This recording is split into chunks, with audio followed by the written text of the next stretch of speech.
distributed. Could I please invite you to adopt the agenda? Are there any objections? I don't see any objections, so agenda is adopted. Thank you. Dear colleagues, dear friends, I am pleased to welcome you to the first meeting of the OSCE General Committee on Economic Affairs, Science, Technology and Environment within the framework of this year's annual session. Our responsibility as parliamentarians is to address the complex challenges at the nexus of economic resilience, environmental sustainability, and technological transformation. As we confront the accelerating effects of the climate crisis, the rapid evaluation of emerging technologies, and threats to fair economic competition, including corruption and illicit financial flows, our engagement is both timely and essential. These issues compound each other, making solutions more difficult and need for enhanced cooperation and exchange of best practices. Before we begin, allow me to express my deepest gratitude to our Vice Chair, Artur Gerasimov, and our Rapporteur, Paula Cardoza, as well as to the International Secretariat for their amazing efforts during the past year. Thank you, dear colleagues. I am very proud that we worked as a team to strengthen our Assembly's contribution to economic and environmental security. Dear friends, sadly, the Russian Federation's war of aggression against Ukraine, which has entered its first year, continues to dominate our agenda. Recent weeks have seen a troubling escalation in large-scale Russian aerial attacks, including deliberate attacks on civilians and critical civilian infrastructure. Beyond the grave human toll and the immense humanitarian suffering, this war has inflicted lasting environmental and economic damage across Ukraine and broader OSCE region. It has severely disrupted global and regional connectivity, accelerated greenhouse gas emissions through military operations, and caused widespread environmental degradation, including deforestation, water contamination, and destruction of biodiversity. The war has also aggravated food insecurity and destabilized energy supplies, particularly through targeted strikes on key infrastructure. This war must end immediately. Diplomatic efforts for a just peace must be reinforced. In this regard, we welcome recent progress in prisoner exchange and ongoing negotiations while remaining firm in our support for Ukraine's territorial integrity, sovereignty, and political independence. Our committee will continue advocating for robust policies to support Ukraine's post-conflict recovery, encompassing economic stabilization, energy security, and ecological rehabilitation. Also, in the Middle East, we have witnessed a rise in tensions and conflicts, from the devastating humanitarian toll of the war in Gaza to the very alarming escalation between Israel and Iran. In addition to the immediate threat to human life, these developments carry the potential for global consequences, including disruptions to energy supplies and trade flows, the emergence of food and refugee crisis, and overall threats to security and stability. Only together, and not divided by war and destruction, can we achieve the steps needed for stability and security in Ukraine and the whole OSCE region. Dear colleagues, this year's report and draft resolution prepared by our rapporteur, Ms. Paula Cardoza, address a range of urgent issues, including water scarcity, climate-induced migration, the clean energy transition, and the governance of artificial intelligence and other emerging technologies. I wish to commend the diligent work of Paula. Your efforts have brought timely and pressing issues to our attention and set the stage of meaningful debate in days ahead. The threats accompanying climate change, which are interconnected with the other two planetary crises of biodiversity, loss and pollution, as well as water scarcity, deforestation, and extreme weather events, have a heavy impact on the security in the OSCE region. Last month, we witnessed the second hottest May on record, with many European countries facing increasing water scarcity and drought concerns. Climate change as a cross-border threat multiplier continues to undermine economic cooperation, strain social cohesion, and reinforce causes for migration, posing unpredictable challenges. Yet our collective response remains insufficient.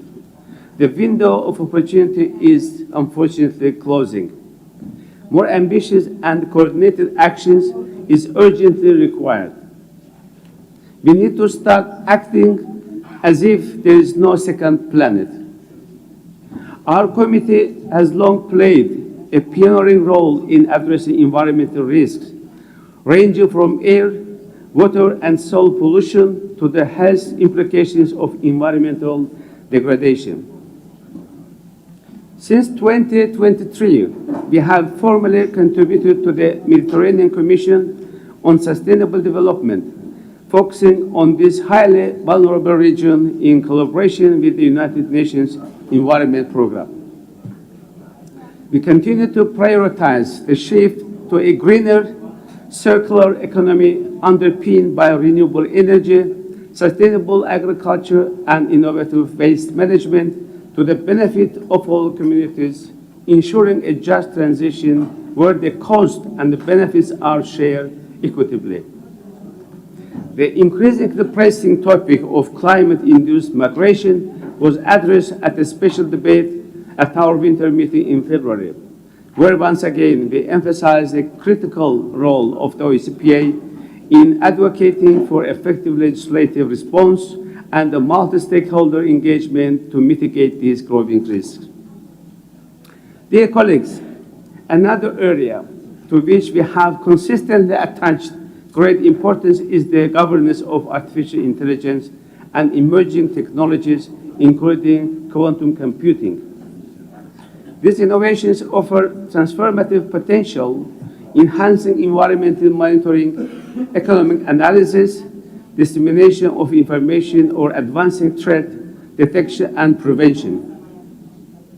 Yet, they also present significant risks, from the weaponization of AI in cyber attacks to its use in undermining democratic institutions or energy security. It is imperative that these technologies are developed in ways that uphold human rights, dignity, and privacy. They must serve human well-being and reinforce, not weaken, peace and security. We must therefore advance regional cooperation, technology diplomacy, digital literacy, and foresighted regulation. Already in the past year's Bucharest Declaration, we underscore the potential of AI for sustainability and inclusion, while calling for ethical frameworks, transparency, and robust international cooperation. I am proud that our 2025 draft resolution takes this topic a step further. It demonstrates the consistency and depth of our committee's work in fostering consensus on these critical issues. In order to assure continuity of our efforts in this field, I think our Assembly would benefit significantly from the establishment of a new ad hoc committee on AI, as recommended in last year's declaration. This would enable us to address emerging technological security challenges by monitoring recent developments and proposing timely policy measures. Another critical role plays connectivity and good governance, both cornerstones of stability and economic prosperity within our region.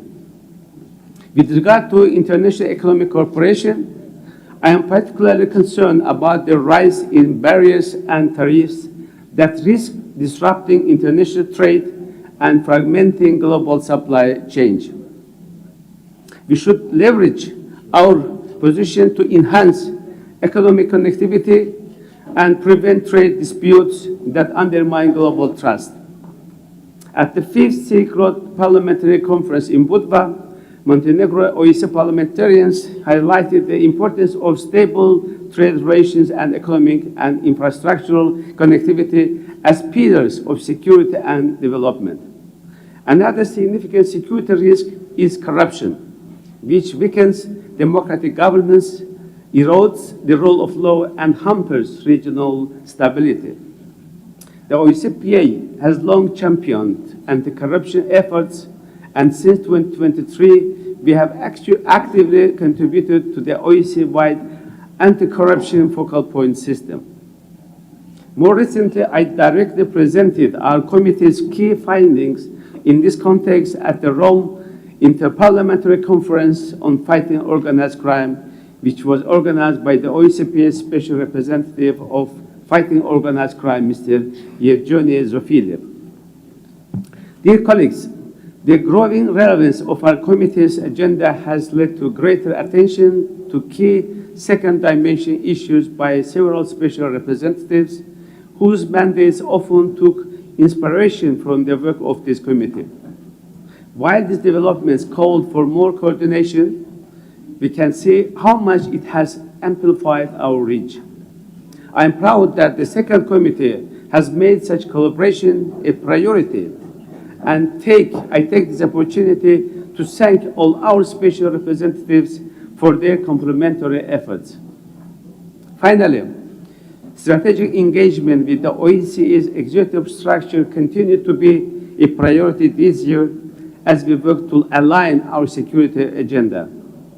Before and during the last winter meeting in Vienna, we had productive exchanges with Ambassador Bakir Yusupov, coordinator of OSCE economic and environmental activities, as well as the second dimension team of the 2025 Finnish chairpersonship, reinforcing our commitment to advancing shared goals. As we move forward, our committee must continue to serve as a leading platform for grappling with both long-standing and emerging challenges. Echoing the French-Algerian writer and philosopher Albert Camus, let me remind you that true generosity toward the future consists in giving everything to the present. By exchanging best practices and strengthening international cooperation, we can continue to deliver well-informed and innovative policy guidance that shapes a safer, more sustainable OSCE region. I look forward to our discussions and collective progress we will make throughout this session. Thank you very much.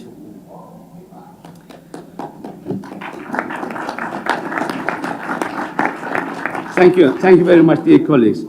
Dear colleagues, as you know, the committee is scheduled to have 4 meetings during this session. Our first task will be debate the report by our rapporteur, Ms. Paula Cardoza, entitled Commemorating 50 Years of the Helsinki Final Act, Responding to a New Reality in the OSCE. We will also consider amendments on the draft resolution. Time permitting, we will start this process today. Dear colleagues, we have 13 amendments tabled to the draft resolution which are available outside the room on the documents table and on the app. In addition, this committee has been tasked by the Standing Committee to debate and consider 6 supplementary items covering the following issues. Responding to demographic winter proposed by Ms. Kugler from Austria, promoting the recovery and safekeeping of assets confiscated from organized crime proposed by Mr. Zofilyev from Italy, addressing the nexus between corruption, organized crime, and terrorism proposed by Ms. Karlambidis from Cyprus, youth perspective on facilitating brain circulation and preventing brain drain in the OSCE area proposed Ms.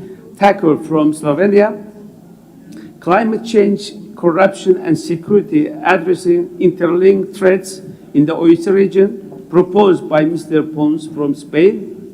And last, strengthening parliamentary diplomacy and cooperation to safeguard future generations, proposed by Ms. Karimi from the Netherlands. Amendments are available in the usual way. We will consider the supplementary items when our main business on the draft resolution is concluded.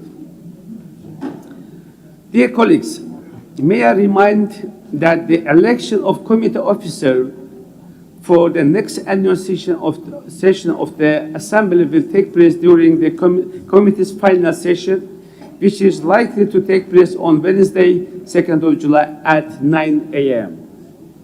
I have been asked to put before the committee a proposal by the Secretariat for a change to the deadline for candidate nominations. This is to allow sufficient time for the arrangements for the election to be made ahead of our meeting on Thursday. The same proposal is being put to all general committees.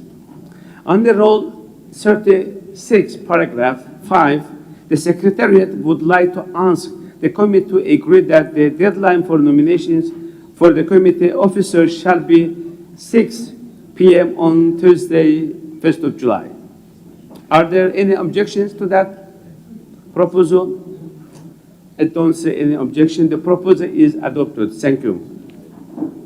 Dear colleagues, now I would like to welcome to the floor Ms. Paula Cardoza to present her report and draft resolution to this committee. I would assist, it would assist me greatly if any member wishing to speak during the debate could enter his or her name in the register as early in the debate as possible. Now I want to give the floor to you, Ms. Cardoza. Please, you have the floor.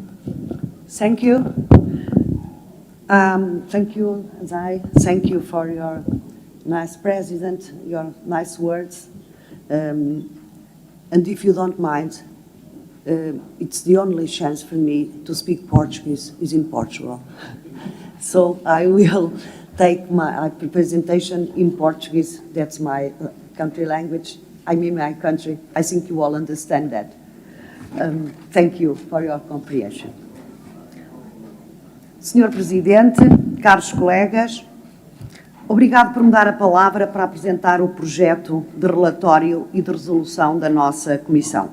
Como já sabem, o tema da nossa sessão anual será a comemoração dos 50 anos da ata final de Helsínquia, respondendo a uma nova realidade na OSCE.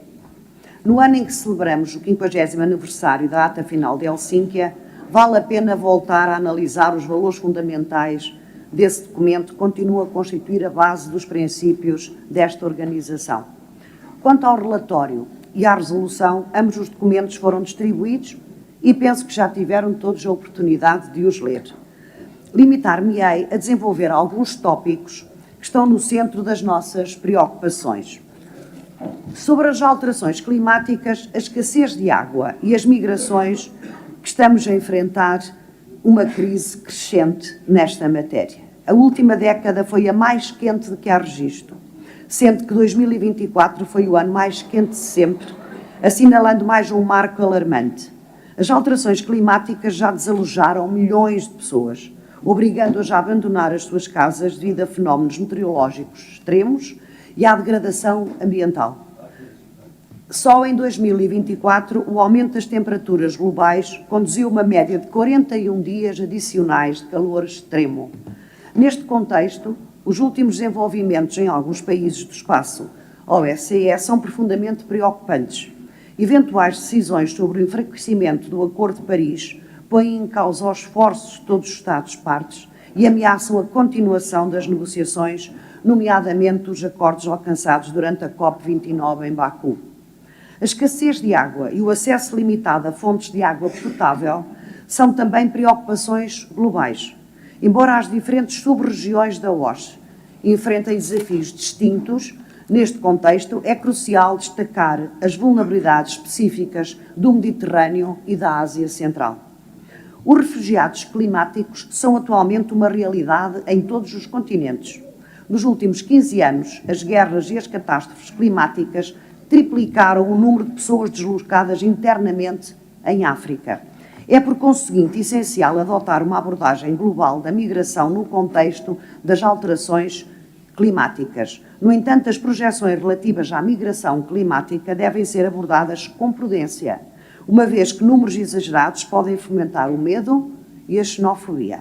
No que respeita à segurança energética, temos de continuar a reduzir a nossa dependência dos combustíveis fósseis e aumentar o investimento público e privado em todos os tipos de energias limpas e renováveis. A dependência de parte da Europa dos combustíveis fósseis da Federação Russa, especialmente após a invasão da Ucrânia, pôs em causa a nossa segurança energética. Por conseguinte, temos de nos concentrar em acelerar a transição ecológica para reduzir as emissões e a dependência dos combustíveis fósseis.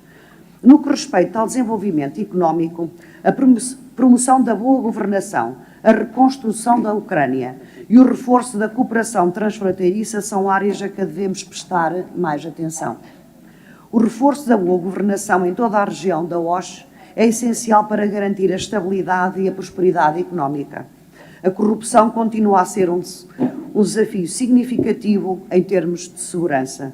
Ao enfraquecer os quadros jurídicos e ao fomentar a impunidade, a corrupção não só põe em causa o Estado de Direito, como também cria vulnerabilidades que podem ser exploradas para atividades ilícitas. Neste contexto, a luta contra o branqueamento de capitais e o financiamento do terrorismo é uma prioridade, especialmente porque as novas tecnologias, incluindo os ativos virtuais, apresentam tanto oportunidades como riscos. Um dos principais desafios para a região da OSCE nos próximos anos será a reconstrução da Ucrânia. A agressão da Federação Russa destruiu infraestruturas vitais, edifícios governamentais e habitações, causou milhões de refugiados e deslocados internos e teve consequências devastadoras para a economia do país. Por isso deve haver um esforço conjunto dos nossos países, das organizações internacionais, nomeadamente da OSCE e da União Europeia e também das nossas sociedades, para apoiar a Ucrânia e os ucranianos. No que diz respeito ao desenvolvimento económico da área da OSCE, e apesar das diferenças que nos separam, temos de avançar para uma maior conectividade, integração e interdependência. O reforço do comércio e dos laços económicos deve ser uma prioridade para os nossos governos. O isolamento económico e a imposição de novas barreiras comerciais injustificadas não podem ser a solução. Caso contrário, as guerras comerciais que ninguém pode ganhar serão o novo normal e os nossos cidadãos enfrentarão provavelmente novas vagas inflacionistas. A reindustrialização das nossas sociedades, através de investimentos não especulativos, mas verdadeiramente produtivos, deve orientar a nossa agenda legislativa. Além disso, nos próximos anos, os nossos países terão provavelmente de fazer maiores investimentos orçamentais no domínio da defesa comum. O apoio às indústrias de defesa, quer as que já existam, quer que estejam ainda por criar, deve ser visto como uma oportunidade para criar empregos, investir no desenvolvimento científico e tecnológico e fomentar o crescimento económico. A inteligência artificial é provavelmente o principal desenvolvimento tecnológico transformador das últimas décadas, afetando não só o mercado de trabalho, mas também a nossa vida cotidiana e até as relações entre países. Já está a automatizar muitas das tarefas que realizamos atualmente, o que irá transformar a força do trabalho futuro. Por último, gostaria de mencionar a contribuição da Assembleia Parlamentar da OSCE nestes domínios. Louvo o trabalho dos nossos representantes especiais para as alterações climáticas, Ásia Central, inteligência artificial, Sudeste Europeu, alterações demográficas e segurança, bem como dos membros da Comissão Ad hoc para a Migração. Reconhecendo a necessidade de respostas abrangentes, a Assembleia Parlamentar da OSCE continua a colaborar estreitamente com as estruturas executivas da OSCE. Senhor Presidente, caros colegas, sem o desenvolvimento económico real e sustentável, sem igualdade de oportunidades, não existe uma verdadeira democracia e, consequentemente, os nossos cidadãos não se sentem verdadeiramente representados política e socialmente. Numa altura em que os valores democráticos estão ameaçados, o compromisso com os mercados livres e com o desenvolvimento económico sustentável são pilares fundamentais das nossas sociedades. Enquanto responsáveis políticos, temos de encontrar um equilíbrio entre rápidas mudanças económicas e a responsabilidade social, garantindo que o progresso beneficia todos os cidadãos, reforça a confiança nas instituições democráticas e assegura a estabilidade a longo prazo. Agradeço a vossa atenção e aguardo os vossos comentários e a discussão das emendas a esta resolução. Muito obrigada.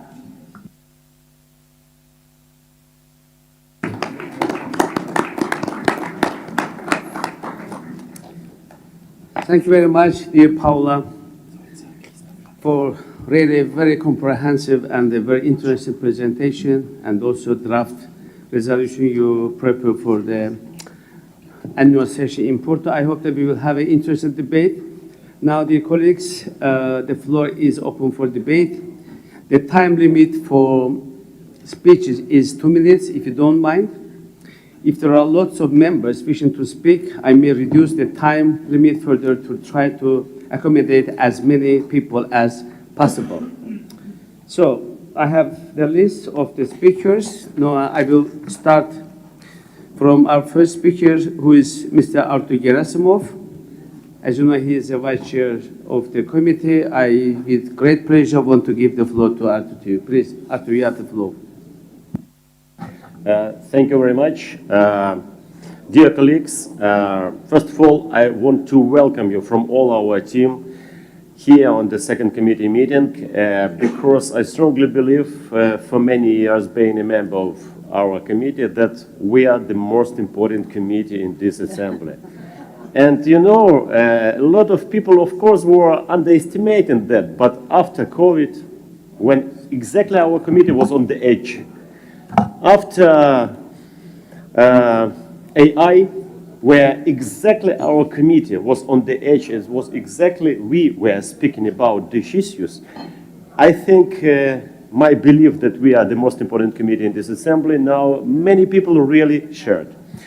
I want to say thank you for Paula Cardozo, Azai Guliyev, and Marco Bonabella, and all people from Secretariat for this comprehensive report.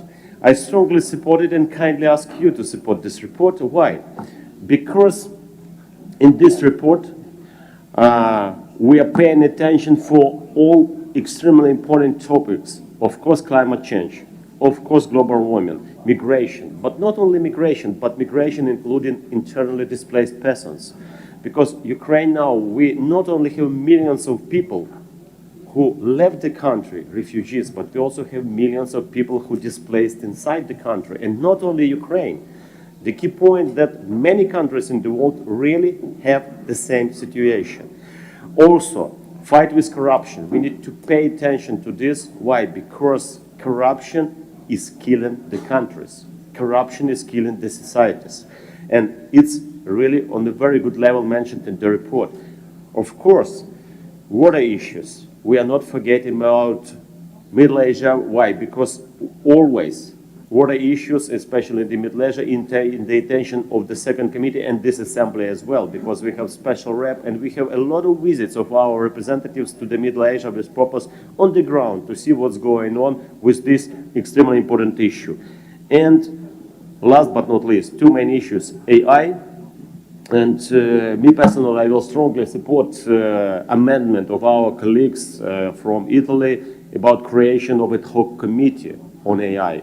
We already installed the position of the special representative, and we want to increase our attention to this topic. And we will speak with the Secretariat with purpose to organize this ad hoc committee, because this is a huge work, but first step we can do already today by supporting this amendment. And of course, war in Ukraine. Aggression of Russian Federation in Ukraine. We must understand, and 99% of you understand that this war influencing not only in Ukraine, but all region and in all second committee issues. And finalizing, I want to say you that today in the morning from the chair of the third committee, Lucy Patuchkova, I received extremely good phrase, and I want really to share it with you, because I want our committee to operate in such a way. We must be a committee and not be in peace with the old principles, but based on the new technologies. That's extremely good phrase, and that's the point I wanted to share with you. Thank you very much for your attention. Thank you very much. Thank you very much, dear Arthur, dear colleagues. Now, I want to give the floor to Mr. Christos Tsenekis from Cyprus. He will be followed by Ms. Lucia Tasser of Slovenia. Mr. Tsenekis, please, you have the floor. Thank you, Mr. Chair. Dear colleagues, we welcome this resolution and thank the rapporteur, Mrs. Cardoso, for placing real-world challenges at the center. The war in Ukraine, energy insecurity, environmental degradation, artificial intelligence, disinformation, climate-driven migration. These are not tomorrow's concerns, they are today's emergencies. 50 years ago, the Helsinki Final Fact affirmed a vital principle that economic security and hard security are inextricably linked. Today, that lesson continues to be highly relevant. Strong economies are not just about wealth or consumption. They are foundations of stability and security. We acknowledge that increasing defense budgets may appear to conflict with our social priorities, but they do not. Deterrence is in fact the most cost-effective investment in peace.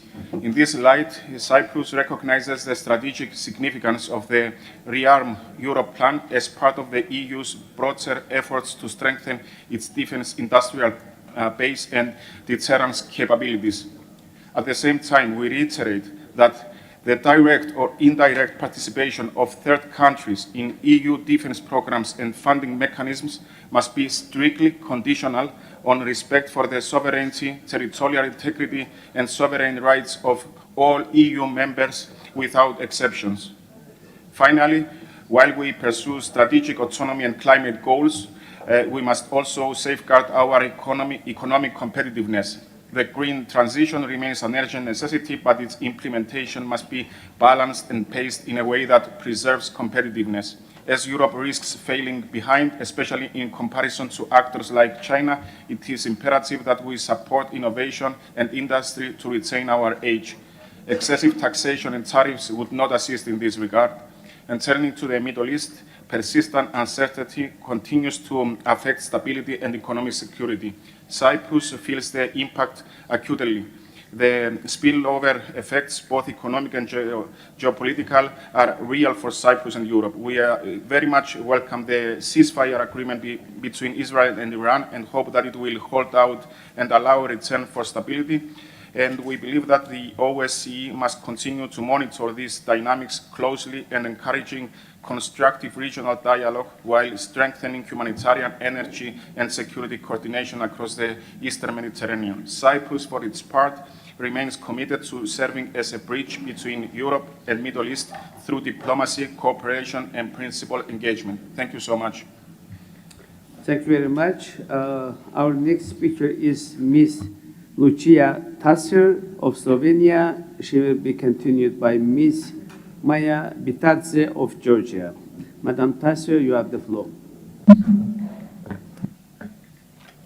Thank you, Chair Gulia, Rapporteur Cardoso, and the second committee team for preparing this report and your presentation. It is important that we continually summarize and set more ambitious goals on tackling corruption and climate factors, which are key in instigating migration trends. This is a topic that we looked at deeply within our network of young parliamentarians, as you know, structure functioning within the OSCE PA informally for now. And we took a perspective of opportunity. So taking in line these factors for youth migration, what are opportunities for brain circulation in the period while we are addressing these long-term problems? How can we make sure that people who have changed locations due to these factors can contribute, even in their home countries, in making addressing them, so making the corruption situation better, curbing corruption, and working on an ambitious climate agenda. So we talked about an infrastructure that can be put in place to facilitate these measures, and that's also what a supplementary item I've introduced talks about. And I think it really builds greatly on this report that we have in front of us today, talking about hybrid digital cooperation that can be introduced, especially for highly educated nationals, expat networks, concrete initiatives such as tax incentives, and structures which make sure that the needs of those also living abroad are heard, such as youth caucuses or advisory bodies. And to conclude, since we do mention the International Criminal Court and good governance in our report, I would like to raise attention to the sanctions that have been issued to 4 judges, the International Criminal Court, one of them being Slovenian, and condemn this measure from the United States, and I think we should rally together behind international institutions and independent international judiciary. Thank you. Thank you very much, Madam Tasser. And now I want to give the floor to Ms. Maya Bitadze of Georgia. She will be followed by Ms. Hanna Lynchman of Ukraine. Madam Bitadze, please, you have the floor. Distinguished colleagues, it's an honor to speak with you today. The urgency of the climate crisis demands strong leadership and cooperation across borders and sectors, as we are living through the hottest decade in human history. We are living in a world where wars and conflicts are immense, and we are living in a turbulent world. The climate change already is affecting all of us. Floods, landslides, and droughts are threatening our communities, damaging infrastructure, and putting our long-term development at risk. Georgia has already strengthened climate governance by adopting a national energy and climate plan, setting clear targets for reducing emissions and increasing the use of renewable energy. By updating the national determined contributions under the Paris Agreement, we set a 47% emissions reduction target by 2030. To support the implementation of our climate objectives as a member of the energy community, Georgia is adopting monitoring, reporting, and verification legislation and drafting climate law. This law will establish a national emission trading system and set the target to achieve climate neutrality by 2050. Energy diversification is one of our main tools to achieve these goals. Our electricity system is already 80% renewable due to hydropower. To build a more resilient energy system, we are also investing in solar and wind energy. At the regional level, projects just like Black Sea submarine cable and green energy corridor are redefining our geopolitical landscape. These initiatives will connect the South Caucasus to European and Central Asian partners, facilitating the export of clean electricity and green hydropower, and thus, of course, strengthen the cross-border energy security.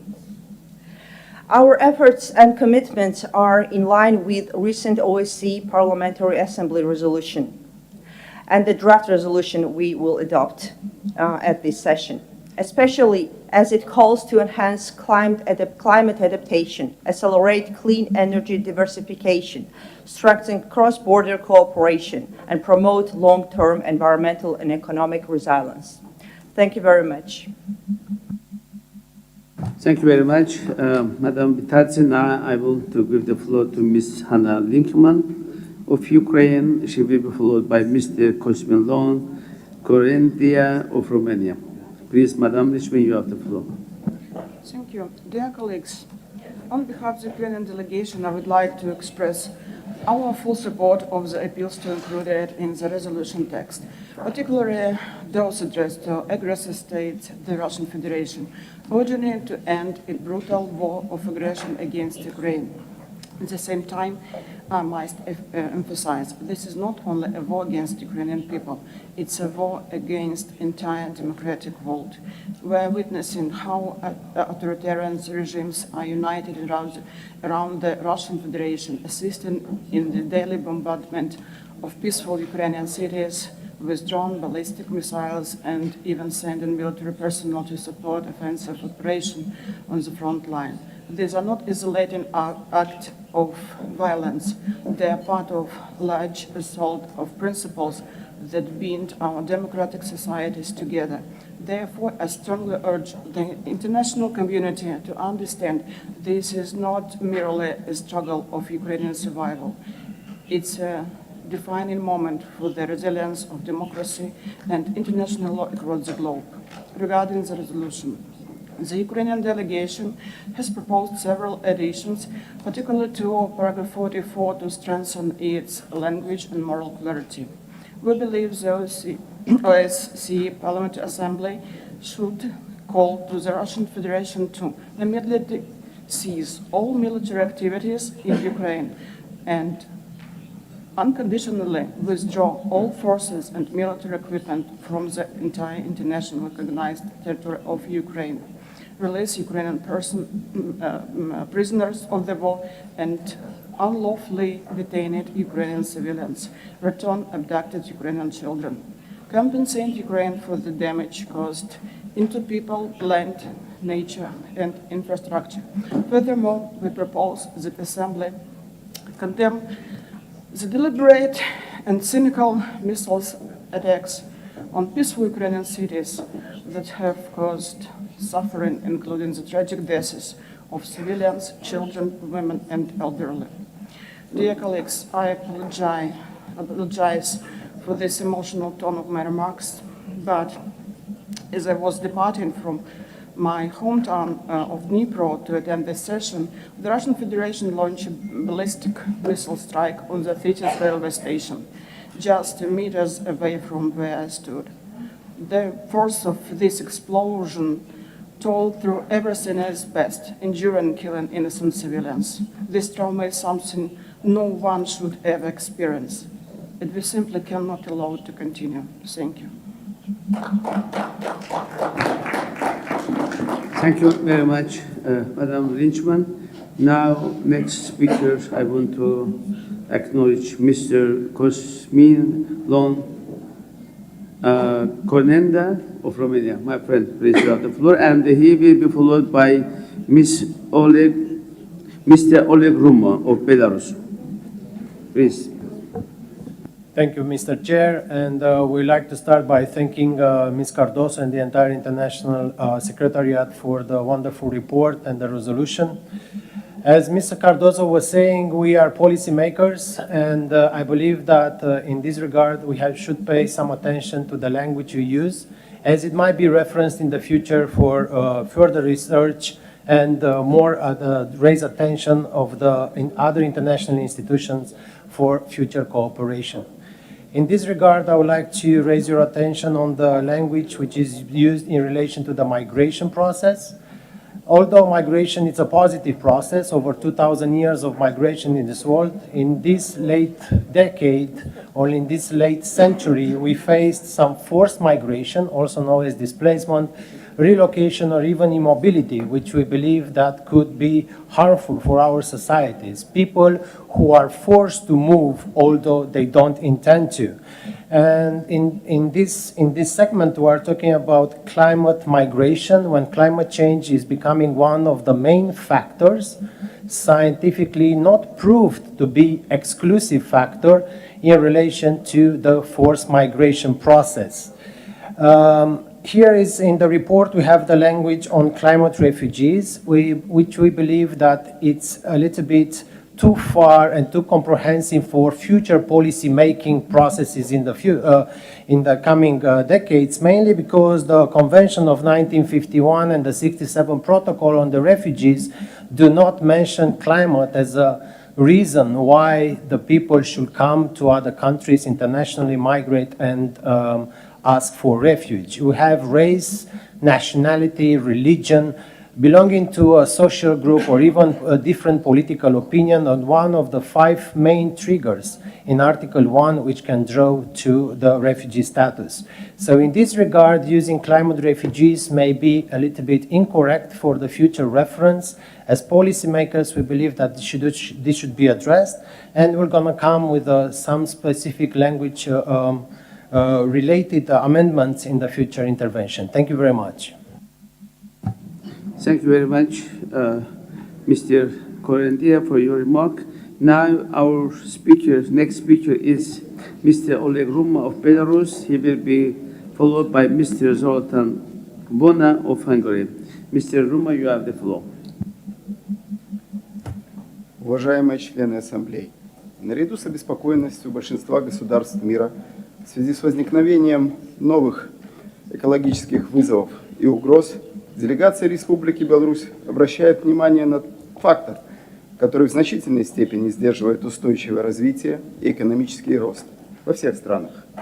Речь идет о санкциях и других формах одностороннего экономического давления. В настоящее время Беларусь сталкивается с беспрецедентным внешним давлением, выражающимся в применении широкого спектра дискриминационных ограничительных мер. Наша позиция в отношении подобных шагов остается последовательной и неизменной. Санкции противоречат международному праву и уставу ООН, наносят ущерб экономическому развитию и благосостоянию народов, а также подрывают основы взаимного доверия и сотрудничества на пространстве ОБСЕ. Такие меры не только не способствуют разрешению имеющихся противоречий, но, напротив, усугубляют их. К сожалению, сегодня мы наблюдаем дальнейшее углубление разделительных линий в зоне экономической ответственности ОБСЕ и расширение практики экономического принуждения вопреки взятым на себя обязательствам. Более того, санкционная политика продолжает применяться и в рамках отдельных региональных объединений, членами которых являются государства-участники ОБСЕ. Яркий пример. Ограничительные меры в отношении Беларуси существенно затрудняют реализацию климатической повестки. По инициативе соседних с нами государств Литвы, Латвии, Польши и Украины был прекращен обмен даже метеорологическими данными. Это негативно сказывается на функционировании системы раннего предупреждения о природных бедствиях, важность которой неизменно растет. Ограничительный режим препятствует доступу к необходимым инвестициям и технологиям, способным содействовать смягчению климатических последствий и адаптации к ним. Подобные действия подрывают не только усилия Беларуси, но и глобальное стремление к достижению климатической устойчивости. Несмотря на внешние ограничения, Беларусь продолжает вносить вклад в глобальную солидарность, оказывая гуманитарную помощь пострадавшим от природных катастроф в развивающихся странах. В этой связи мы хотели бы вновь подчеркнуть, что односторонние принудительные меры противоречат духу и принципам ОБСЕ. Беларусь призывает отказаться от их применения в пользу открытого, равноправного и взаимоуважительного диалога, который, по нашему твердому убеждению, остается единственным эффективным способом преодоления разногласий. Беларусь готова и далее вносить свой вклад в преодоление глобального продовольственного кризиса и решительно поддерживает инициативы, направленные на раскрытие потенциала ОБСЕ в интересах общей безопасности. Мы абсолютно уверены и хотим подчеркнуть, что безопасность не может быть прочной, если она достигается за счет других стран. Благодарю. Thank you, Mr. Ruma. Dear colleagues, before giving the floor to our next speaker, I'd like to announce that the speaker list now is closed. So, our next speaker, as I already mentioned, Mr. Zoltan Bona of Hungary, and he will be followed by Mr. Tual Gencerev of Azerbaijan. Mr. Bona, please, you have the floor.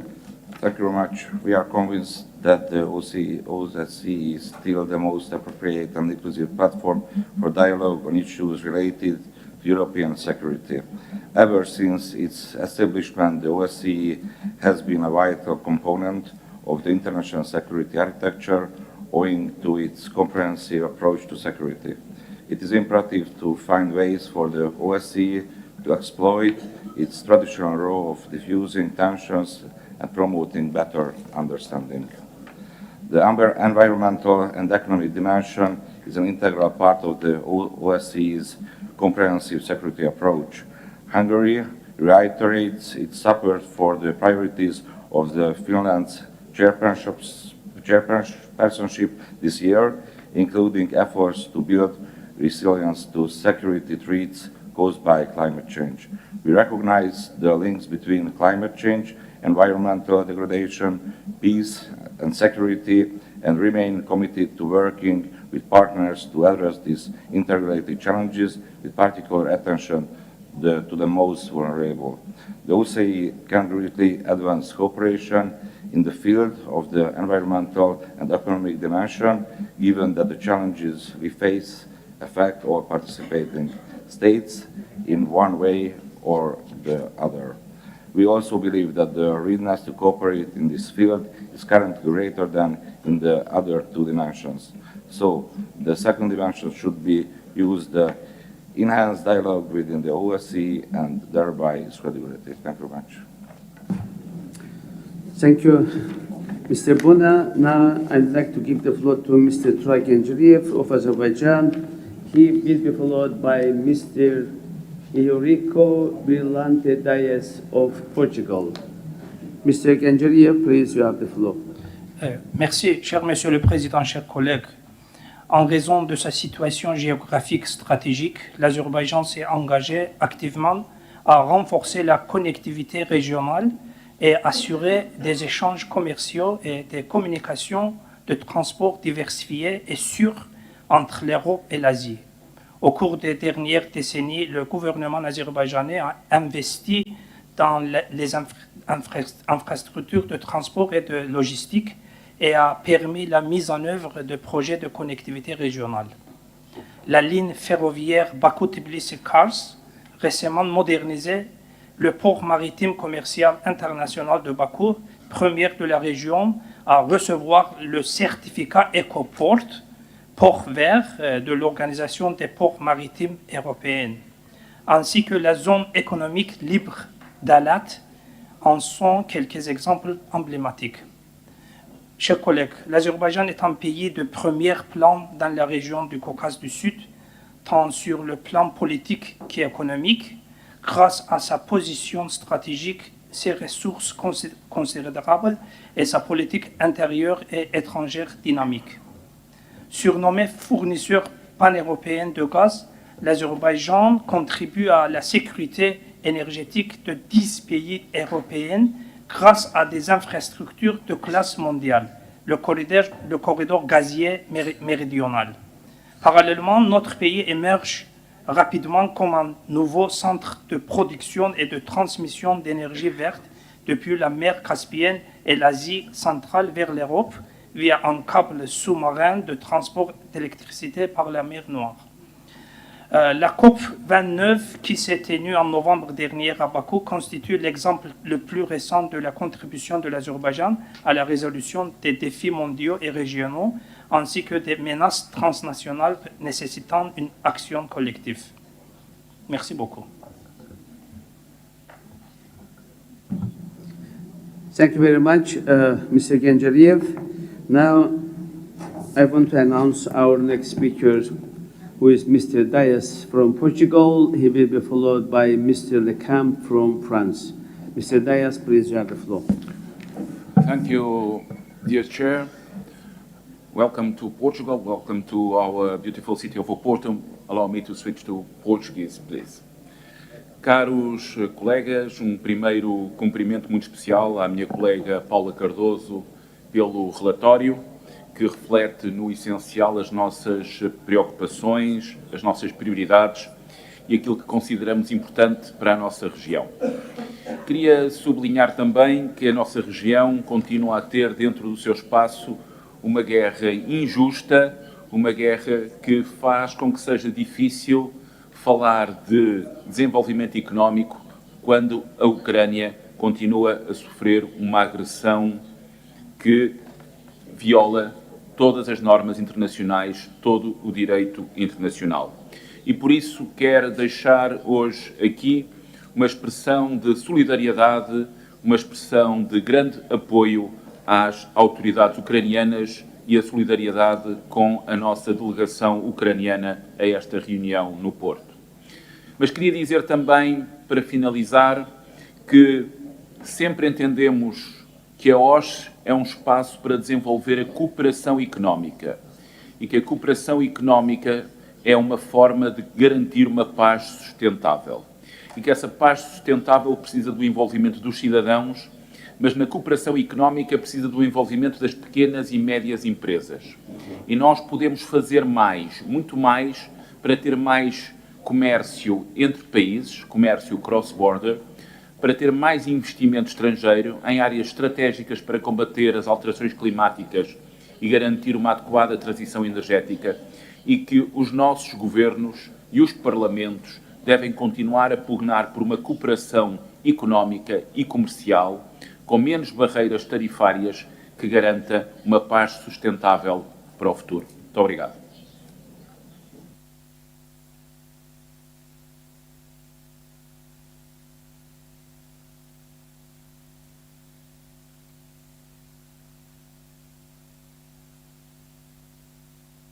Thank you very much, Mr. Dias, for your intervention. Now I would like to give the floor to Mr. Lecamp from France.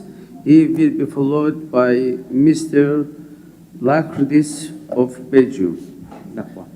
Lacqua, sorry for mispronunciation. But now, Mr. Lecamp, please, you have the floor. Merci, Monsieur le Président. Je voudrais évoquer avec vous quelques questions sur le libre-échange. Le contexte de guerre commerciale initié par l'administration Trump, souvent de manière désordonnée et tous azimuts, suscite une réelle préoccupation, et cela a déjà été exprimé par plusieurs collègues. Dans un monde où les chaînes de valeur sont interconnectées, où les décisions d'investissement reposent sur la stabilité des règles du jeu, une politique tarifaire imprévisible fragilise la confiance. Le commerce international, globalement, a besoin de clarté et de lisibilité. Les entreprises, grandes comme petites, ont besoin d'un environnement stable pour planifier, innover et se développer. On rappelle que 30 à 50% du chiffre d'affaires des grandes entreprises industrielles mondiales dépendent des exportations. Dans l'Union européenne, celle-ci génère 35 millions d'emplois. Aujourd'hui, nous observons non seulement des droits de douane sur les importations européennes, mais aussi des tensions croissantes entre les États-Unis et plusieurs de leurs partenaires stratégiques, qu'il s'agisse de la Chine, du Royaume-Uni ou d'autres puissances économiques. Malgré certains ajustements récents, une impression globale de durcissement structurel s'installe. Il s'agit d'une remise en cause des grands principes économiques, les économies d'échelle de Paul Krugman, les avantages comparatifs de David Ricardo. De nombreuses entreprises, par prudence, choisissent donc de revoir leur chaîne d'approvisionnement, de relocaliser une partie de leur production. Ces tendances modifient en profondeur l'architecture du commerce mondial. Recrudescence du friendshoring, relocalisation dans un pays ami pour se protéger d'un risque géopolitique, régionalisation du commerce au sein des zones de libre-échange. Cela pose plusieurs questions. Quels impacts à long terme sur l'ouverture des marchés, sur la capacité de nos entreprises à rester compétitives à l'échelle globale, sur l'essor de l'investissement productif en dehors des grandes zones d'instabilité perçues, et surtout, face à ces mutations, comment renforcer la résilience économique et industrielle de l'OSCE? Comment garantir que notre modèle fondé sur l'ouverture régulée, l'innovation, la coopération internationale ne devienne pas un angle mort de la mondialisation? Il ne s'agit pas de céder au repli, mais de mieux nous préparer aux secousses d'un ordre commercial mondial de moins en moins lisible. C'est un défi stratégique que nous devons relever ensemble, collectivement. Je vous remercie.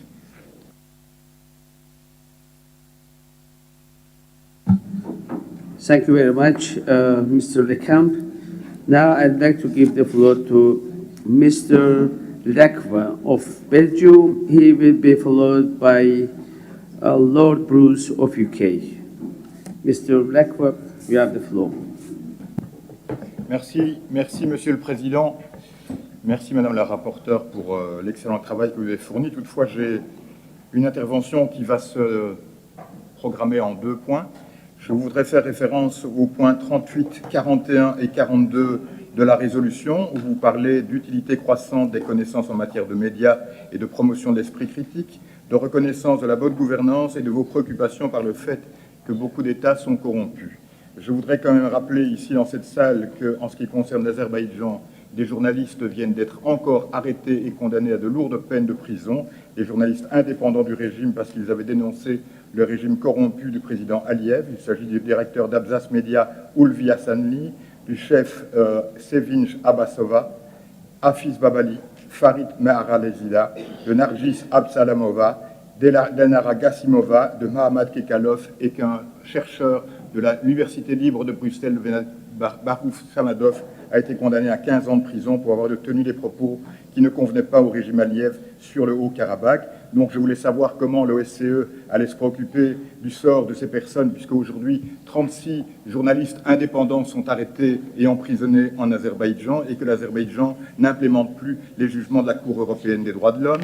Je voudrais également faire référence à votre article 48 qui parle de sécurité énergétique pour réduire la dépendance aux combustibles. Je souligne effectivement que l'Union européenne achète du gaz azéri, mais selon toutes les sources indépendantes, ce gaz azéri est du gaz russe en fait, et donc l'Union européenne fait preuve d'une hypocrisie sans nom en achetant à travers l'Azerbaïdjan, puisque l'Azerbaïdjan n'a pas les ressources suffisantes que pour produire autant de milliards de combustible gaz, du gaz russe qui porte l'étiquette azéri dès qu'il franchit les frontières de l'Azérie, et donc converti pour l'Union européenne en gaz non voyou. Et donc je voulais savoir comment l'OSCE réagirait par rapport à cela. Je vous remercie.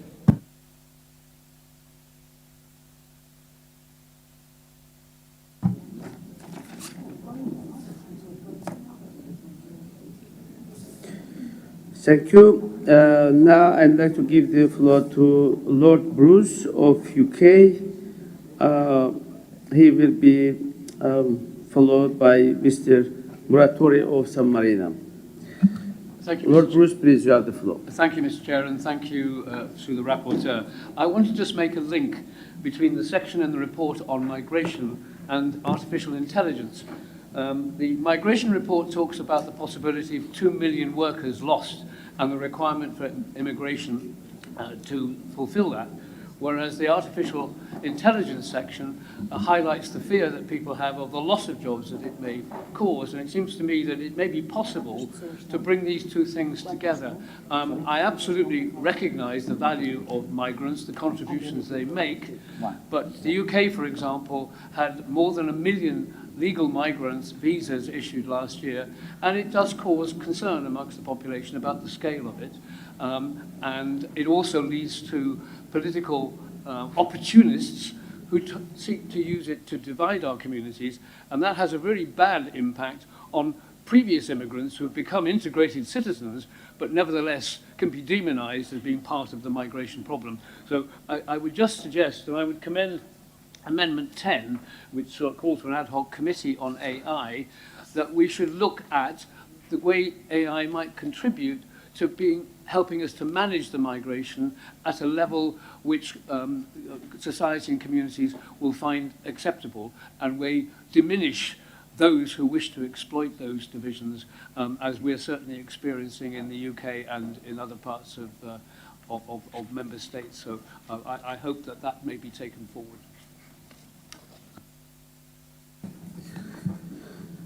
Thank you very much, Lord Bruce. Now I want to give the floor to Mr. Muratori of San Marino. Mr. Muratori, please, you have the floor. I would like to speak in Italian. Caro Azai, onorevoli colleghi, come è stato sottolineato da chi è intervenuto prima di me, credo anche io che questa commissione potrebbe rivelarsi la più determinante dell'intera Assemblea parlamentare dell'OSCE. Viviamo in un tempo di connessioni profonde, crisi intrecciate. Oggi la sicurezza economica non è più un concetto isolato. Essa dipende dalle nostre capacità di affrontare con intelligenza e lungimiranza due sfide globali senza precedenti. E mi riferisco alla migrazione climatica e all'avanzata dell'intelligenza artificiale. Milioni di persone sono già in movimento, non per scelta, ma a causa di terre che diventano inabitabili, raccolti che falliscono, risorse idriche che scarseggiano. Ignorare questa migrazione climatica significa minare le fondamenta stesse della stabilità economica e sociale. La sicurezza economica oggi deve essere intesa come resilienza, equità e coesione sociale, e non solo come crescita e bilanci. L'intelligenza artificiale nel frattempo sta ridefinendo ogni aspetto della nostra società, dal lavoro alla produttività, fino all'accesso alle informazioni. Se ben regolata può rafforzare, sì, i nostri sistemi democratici e stimolare l'innovazione, ma se lasciata senza governance condivisa rischia di amplificare le disuguaglianze, minare la solidarietà e destabilizzare i nostri mercati. Di fronte a queste sfide, la cooperazione multilaterale, una governance globale condivisa senza fondamentali. Come parlamentari dell'OSCE abbiamo il dovere di proporre un'agenda che unisca giustizia climatica, innovazione responsabile e sicurezza umana.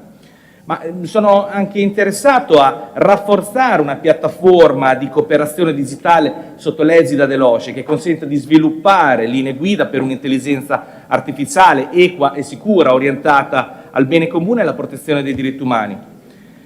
La stabilità che tutti cerchiamo si costruisce oggi attraverso decisioni politiche coraggiose che anticipano il futuro e si fondano su solidarietà, responsabilità e determinazione. Nessuno Stato può affrontare queste sfide da solo, è necessario un impegno collettivo che non solo risponde all'emergenza, ma che costruisca una nuova visione globale. O agiamo insieme ora o saremo spettatori di un futuro instabile. La scelta è nostra e il tempo è adesso. San Marino, pur essendo uno degli Stati più piccoli di questa Assemblea, farà la sua parte. Grazie ancora a tutti. Mr. Chair, point of order, please. Okay, thank you, Mr. Moratori. Mr. Moratori was the last speaker. Yes, Mr. Ganjari. Point of order, please. Yes, please. Yes, Mr. Chair, dear colleagues, just in the previous speech of the colleagues from Belgium, it was unjustly mentioned that Azerbaijan arrested journalists and as if Azerbaijan sells Russian gas to Europe.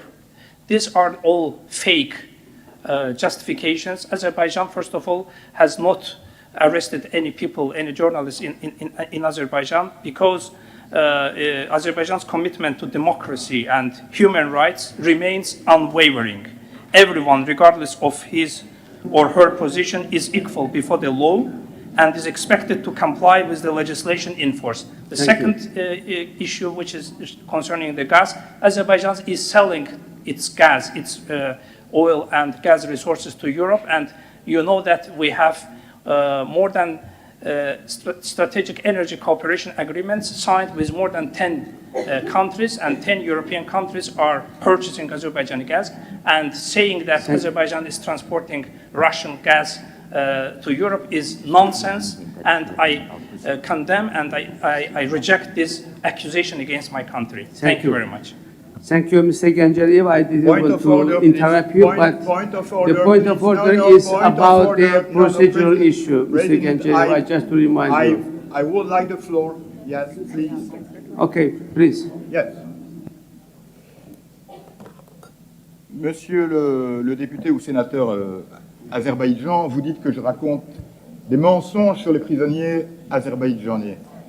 C'est faux ce que vous dites. Je suis membre de l'Assemblée parlementaire du Conseil de l'Europe. La semaine dernière, nous avons eu une audition en matière de liberté de la presse en Azerbaïdjan. 36 journalistes indépendants sont dans les geôles de l'Azerbaïdjan, ont été torturés et certains ont même voulu se suicider. C'est vous qui mentez. Et en ce qui concerne le gaz russe qui est acheminé via l'Azerbaïdjan, ce n'est pas moi qui le dis, ce sont des think tanks, des sites indépendants de renseignement qui le disent. Donc, au lieu de raconter des mensonges, vous feriez mieux d'essayer d'appliquer la lutte contre la corruption dans votre pays. Je vous remercie. Dear colleagues, I want to remind you that, listen, you are talking about issue that relates to the third committee. If you want to raise any issue, you can do it in the committee that in charge for that. But sorry, my friend, my colleague, it is not the right place that you raise the issue related to the human rights or other issues. So I want to stop here the debate. Please, straight to the rule and procedure of the third committee. And we are about the economical affairs and the environmental issues, so please stick to the mandate of our committee. So before moving on the topic of our other, let's say, consideration, I'd like to give the floor to Ms. Paula. Okay, I didn't realize that Paula just left for a while, but of course, after coming back, she can take a floor for making some comment.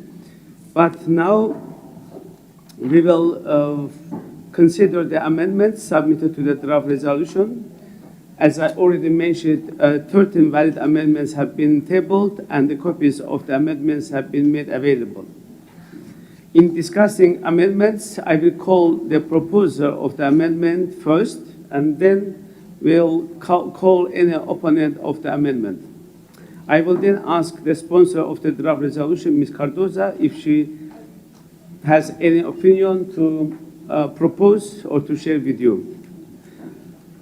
Following that, I shall put the amendment to the vote, and I will ask speakers to observe a time limit, which is 1 minute. We are also required to vote on every paragraph to which there are no amendments, to save time and to avoid many votes on items that have broad support. I hope you agree that if no amendment has been tabled to a paragraph, and if nobody requests a vote on a paragraph, we can consider it adopted. Needless to say, any time a specific vote is requested, we will do so. Are there any objections? No. So our rapporteur is arrived. Now I'd like to give the floor for possible comments of the interventions or the speech made by our colleagues. Please, Paula, if you want to say something about the issues or proposal forwarded by our colleagues, you can take 1 minute or 2 minutes to do so. Thank you. Muito obrigada, Sr. Presidente. Eu só queria agradecer os comentários ao relatório.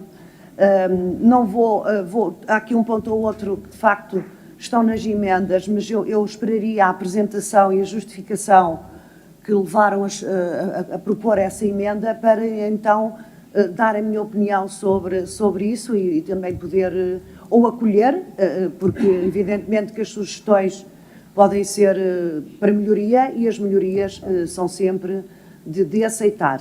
Em relação à questão que já foi colocada sobre a linguagem de refugiados ou migrantes pelo nosso colega da Roménia, eu agradeço imenso a sugestão.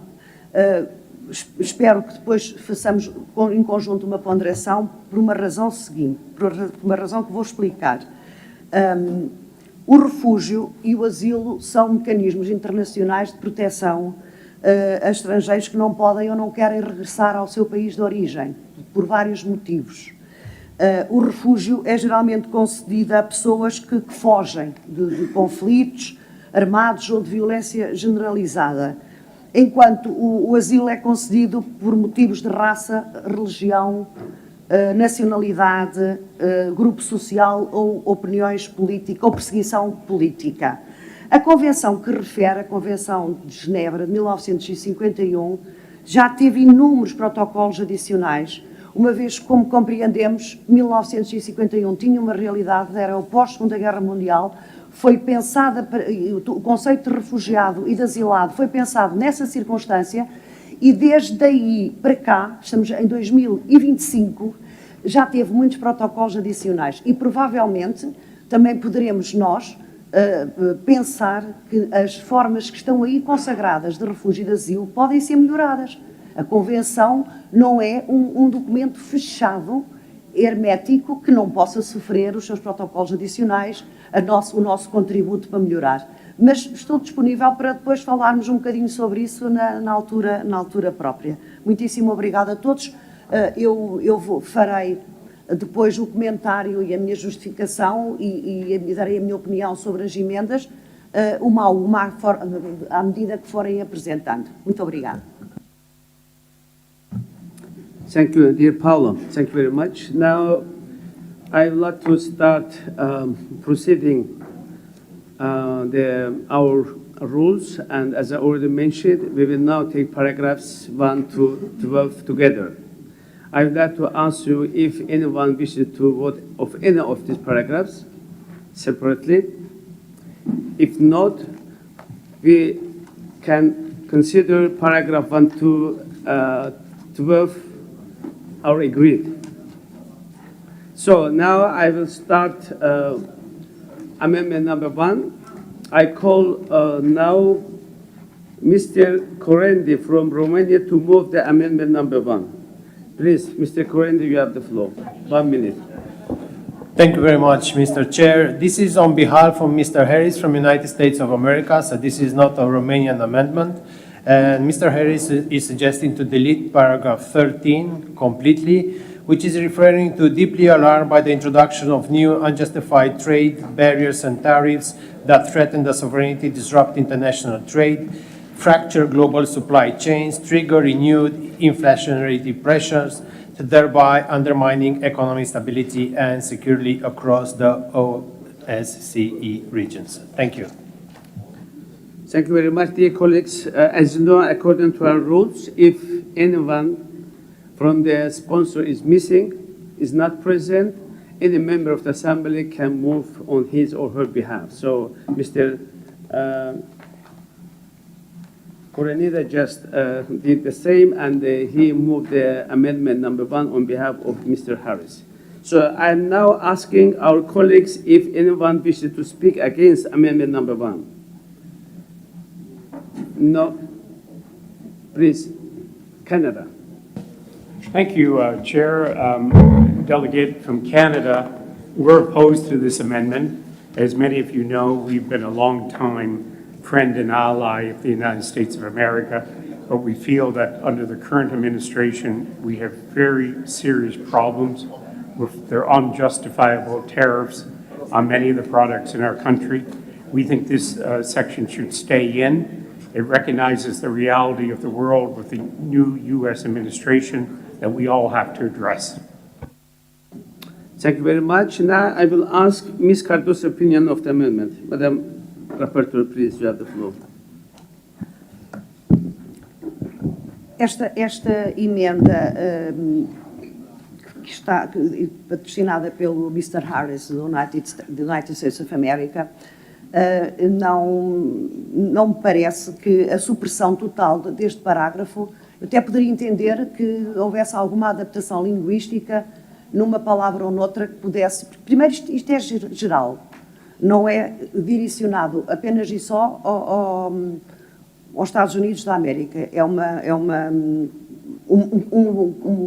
preocupação, porque nós temos uma profunda preocupação por a introdução destas novas barreiras tarifárias e tarifas novas e que num dia podem ser 100%, no dia a seguir as mesmas podem ser 20%. É esta inconstância, esta insegurança económica que os países presenciaram que no fundo constitui uma ameaça ao desenvolvimento económico e todo ao comércio internacional e que pode pôr em causa economias de países mais pequenos, países sem capacidade, com a capacidade negocial que outros países têm para impor este tipo de tarifas. E acho que não é o que aqui diz este parágrafo, é que nós devemos olhar para isto com preocupação e devemos promover políticas e fazer políticas que sejam previsíveis. A economia precisa de previsibilidade, como todas as pessoas que estão no mundo da economia sabem disso, e precisa que os países possam fazer os seus investimentos e as suas estratégias e as suas opções económicas e financeiras com base em previsões sérias, reais, e, portanto, não podemos ter um dia tarifas, no outro dia não ter tarifas, e depois 2 dias depois já ter outra vez. E, portanto, é só esta preocupação que eu quis aqui deixar. E, portanto, eu também não me revejo nesta amenda, e, portanto, também estarei frontalmente contra a supressão do parágrafo 13. Muito obrigada.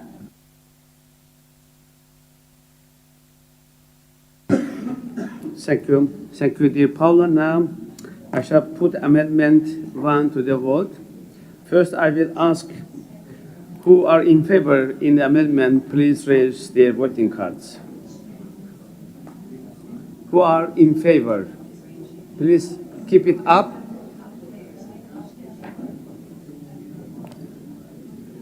Thank you very much.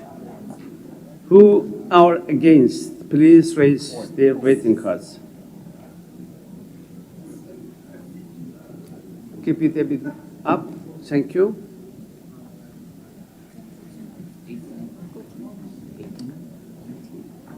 Are there any abstentions?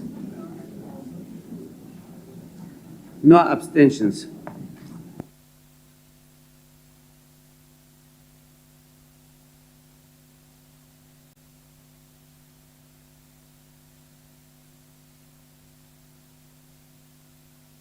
So I announce the result.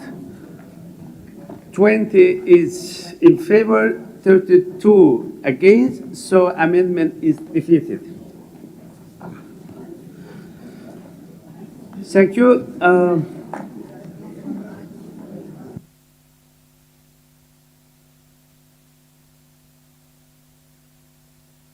So paragraph 13 accordingly agreed to.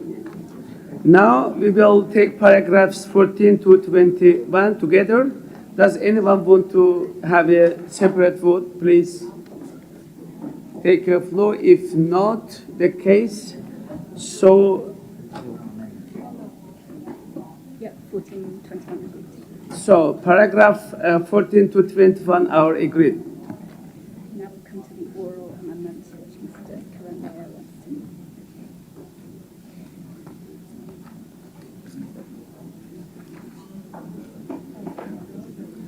So now an oral amendment has been proposed to paragraph 22 that the debate that implies deletion, pollution, and insert degradation. In accordance with paragraph 10 of Rule 22 of our Rules of Procedure, first I will ask whether there is any objection to the oral amendment being considered.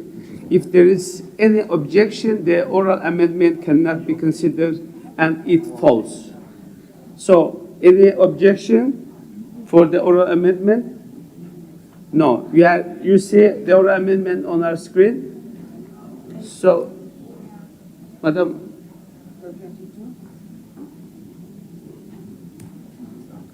It's fine, it's fine. No problem.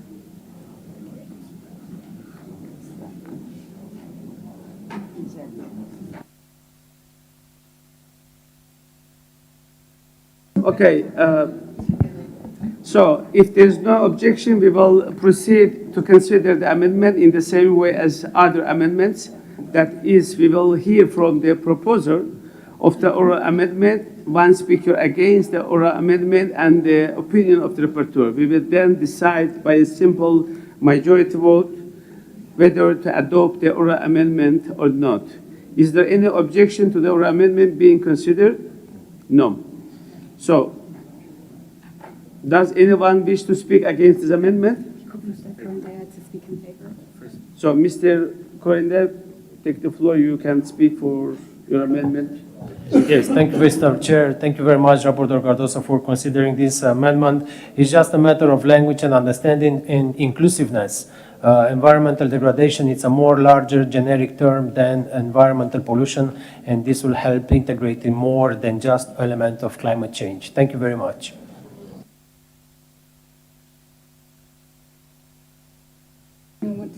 Does anyone wish to speak against this oral amendment? Well, please, Belgium. Merci, Monsieur le Président. Moi, je trouve que le mot pollution est le mot adéquat et il n'est pas question d'inclusivité ou pas. Quand il s'agit de pollution de l'environnement, c'est une attaque frontale contre la qualité environnementale et ça ne peut souffrir aucune modification de texte pour essayer de faire passer la pilule moins amère pour ceux qui polluent et dégradent donc notre environnement.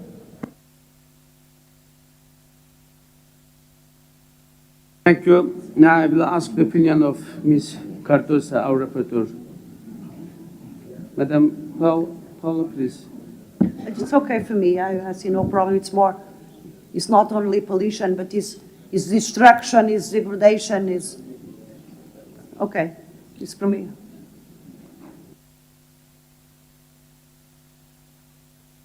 So now I shall put the amendment to the vote. Please, who are in favor, please raise your voting cards. In favor.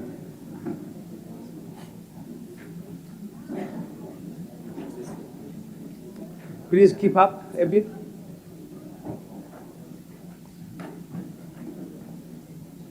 Thank you. Against? Who are against?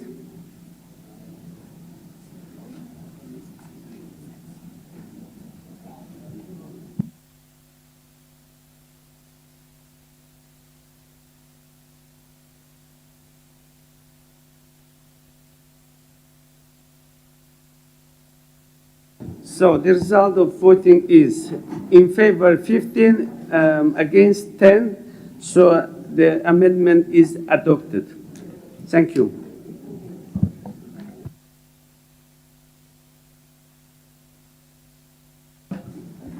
So now I will now put paragraph 22 as amended. Will all those in favor of the paragraph please raise their voting cards? As amended. In favor, please raise your voting cards. Please keep it up. Thank you. Who are against? Against. Who are against?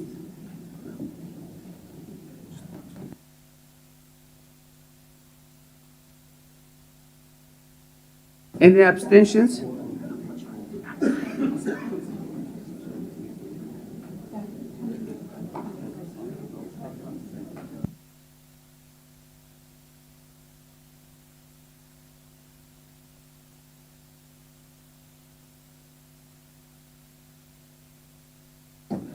So 24 is in favor and the 8 against. I think 5 abstentions. So the paragraph 22 is adopted as amended.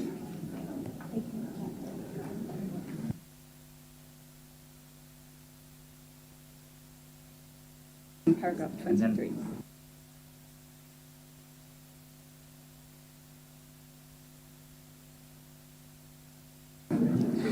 Dear colleagues, we are now considering paragraph 23. Does anyone want to have a vote on paragraph 23?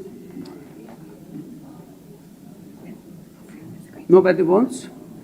So, with no request for a vote, paragraph 23 is agreed to. Now, we are now moving on amendment 2. I call Mr. Corendia from Romania to propose amendment 2 to insert a new paragraph after paragraph 23. Mr. Corendia, please, you have the floor. Thank you very much, Mr. Chair. We are inserting a new text in accordance and in completion of paragraph 23, calling for OSCE supported environmental damage assessment in Ukraine, including analysis of radiological risks, ecosystem degradation, and water contamination to inform targeted recovery, international accountability, and sustainable restoration efforts. This is coming in the light of the international efforts to actually address environmental degradation in relation to the conflict which takes place in Ukraine. Thank you very much.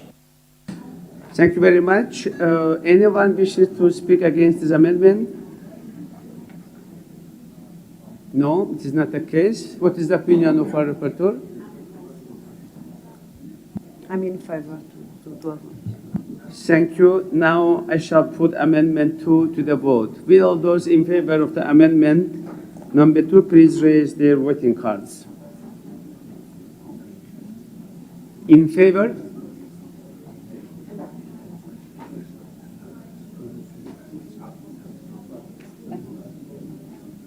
Thank you. Against?